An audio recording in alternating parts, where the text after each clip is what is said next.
আমার এক বন্ধু, সে বিয়ের বয়স হয়েছে, সে বিয়ে করবে। হঠাৎ ইন্ডিয়ায় মেয়ে দেখাশুনো চলছে। মেয়ে দেখতে দেখতে একটাও মেয়ে তার পছন্দ হলো না।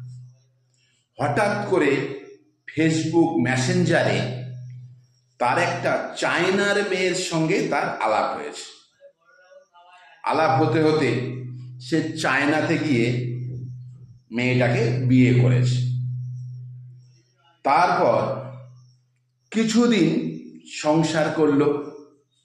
করার পরে আমার কাছে হঠাৎ একটা ফোন আসে, বলছে, দাদা, আমার সেই বউটা না মারা গেছে। আমি তাকে বললাম, তুই জানিস না চায়নার মাল বেশি দিন টেকে না।